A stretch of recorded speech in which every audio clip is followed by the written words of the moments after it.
The story of the first Christmas, it's probably one of the most famous stories in the entire world.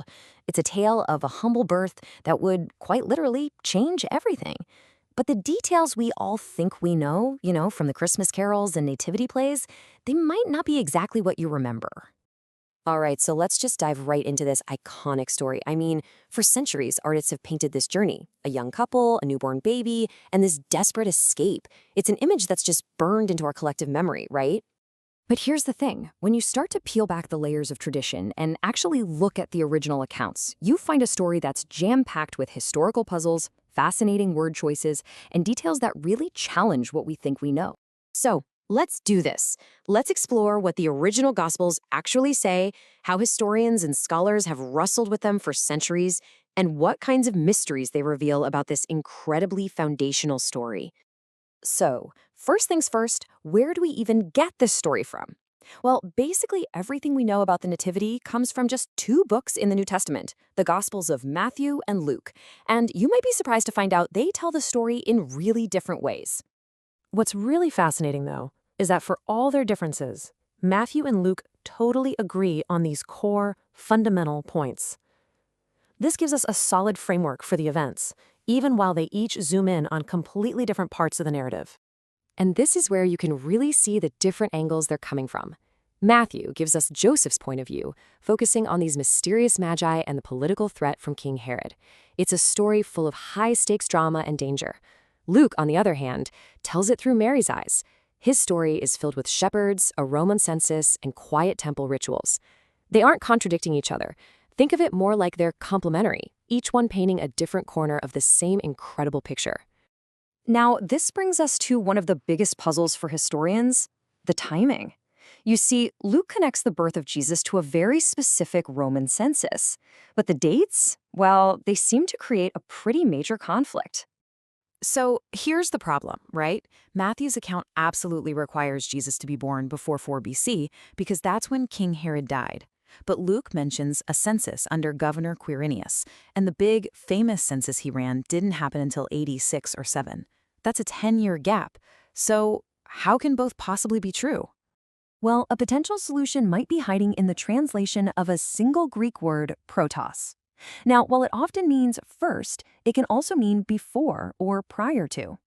This has led some scholars to argue that Luke was saying this census happened before that later, more infamous census that Quirinius conducted.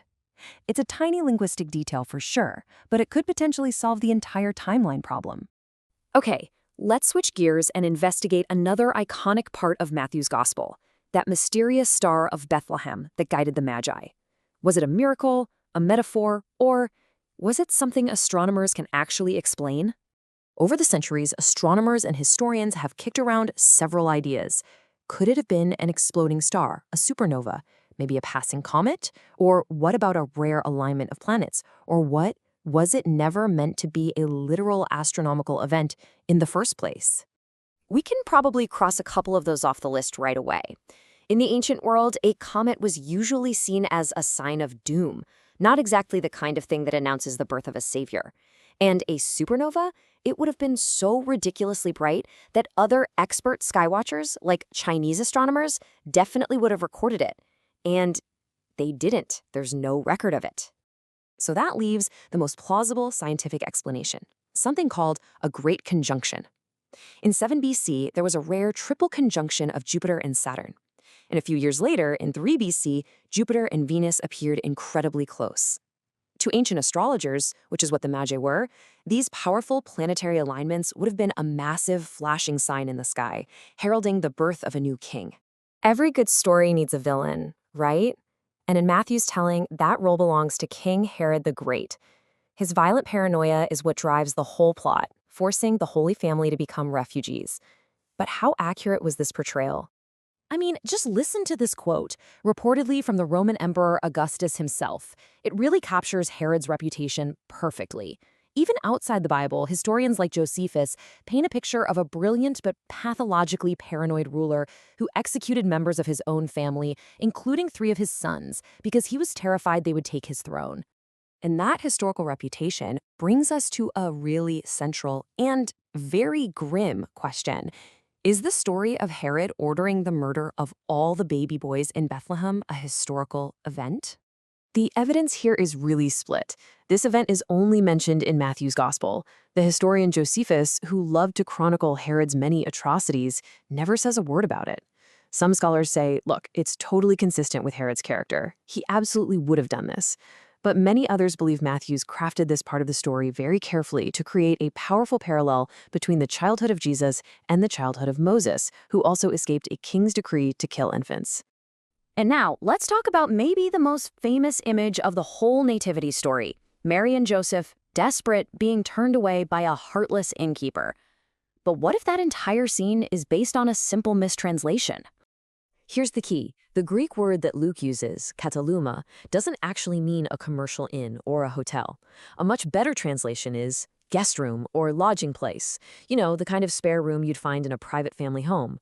In fact, it's the exact same word used for the upper room where Jesus later has the Last Supper. And here is the clincher. Luke knew the specific Greek word for a public roadside inn. It's pandokaion. He uses it in the parable of the Good Samaritan. The fact that he chose not to use it here is incredibly significant. So a more accurate picture is probably this. Joseph, returning to his ancestral hometown, would have stayed with relatives. But because of the census, the house was packed.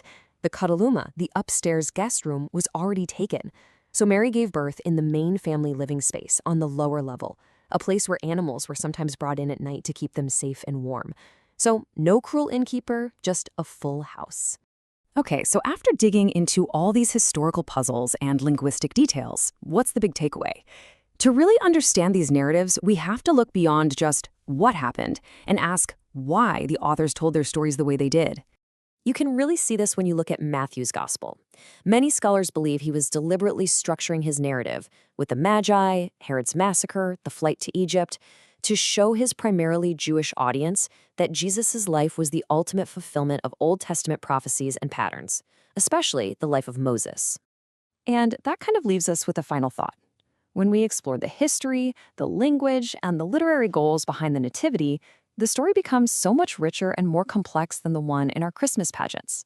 Realizing that separating historical fact from theological purpose doesn't have to diminish these accounts. Instead, it just might deepen our appreciation for how these ancient and powerful narratives truly came to be.